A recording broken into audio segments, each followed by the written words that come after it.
The office of U.S. Senator Larry Craig of Idaho presents the Washington Report.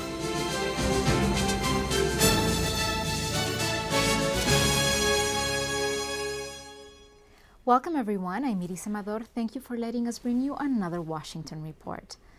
Congress is a little bit quiet these days as senators and representatives are tending to business in their home states for the remainder of August. At the beginning of the month, members of both legislative bodies approved a measure to promote math and science skills among U.S. students. The House and Senate agreed to spend $33.6 billion over the next 3 years in research and education programs focused on science, mathematics, engineering, and technology development.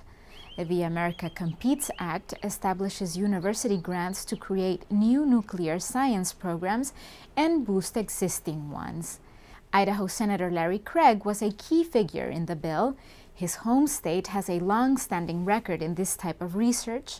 At one point, the National Laboratory in Idaho had the largest concentration of nuclear reactors in the world, including the first one to generate usable electricity.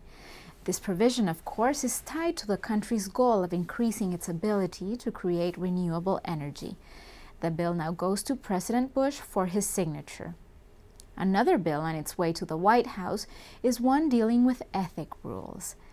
Senators voted 83-14 in favor of an ethic reform package requiring lawmakers to disclose funding requests they make, as well as lobbyists who raise $15,000 or more for them in a 6-month period.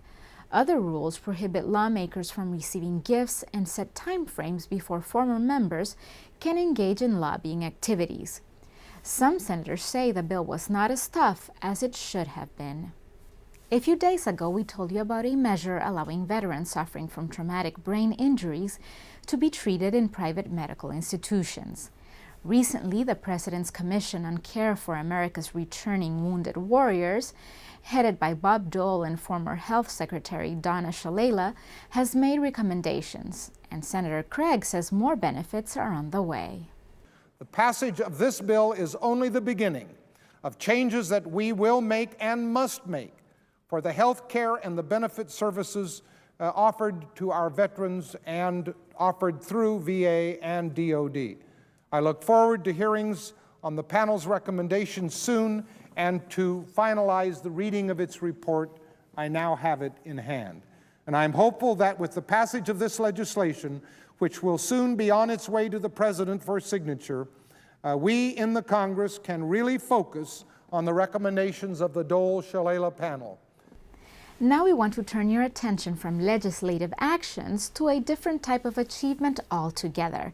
We are referring to the extraordinary work within these walls of a man better known as the artist of the Capitol. Saren Kobia is here to tell us more about him. He is Constantino Brumidi, also known by many as the Michelangelo of the Capitol. He was an Italian-born artist who emigrated to the United States in 1852 at the age of 47. He spent the next 25 years of his life adorning the nation's capital. It is impossible to walk inside the Capitol without being touched by the artistic beauty of Constantino Brumidi, the only artist of his time practicing the art of true fresco in America. His paintings decorate walls and ceilings throughout the building. Some of his earlier work can be seen in what are known as the Brumidi corridors. Brumidi painted the corridors using Raphael's Loggia as a model. A team of foreign-born artists assisted him in painting major scenes and portraits above committee rooms and lining the ceilings. On the walls you can see over 100 species of birds, along with other American plants and animals. Brumidi then channeled his efforts to 2 works of art in the rotunda. He painted the apotheosis of George Washington on the inside of the Capitol's famous dome. Washington is flanked by female figures representing victory and liberty, and surrounded by 13 maidens representing the original colonies. Each maiden is 15 feet tall, allowing observers to easily see them from the ground. Not far beneath, we find another of Brumidi's works, the frieze of American history. Brumidi was a master in creating the illusion of 3-dimensional figures. He began painting the frieze at the age of 73. The painting wraps 300 feet around the rotunda. Sadly, while painting the scene of William Penn and the Indians, his chair slipped on the scaffold. he was unable to finish the rest of the scenes he designed because a few months later he died. It is recorded that in his life he had once said, "My one ambition and my daily prayer is that I may live long enough to make beautiful the capital of the one country on earth in which there is liberty."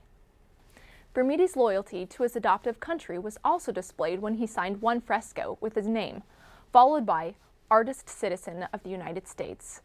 After his death, he was praised in the Senate, where one member said, "The walls of his capital will hold his fame fresh and ever increasing as long as they themselves stand." This concludes today's Washington Report. Thank you very much for joining. I am Iris Amador, wishing you all a good week.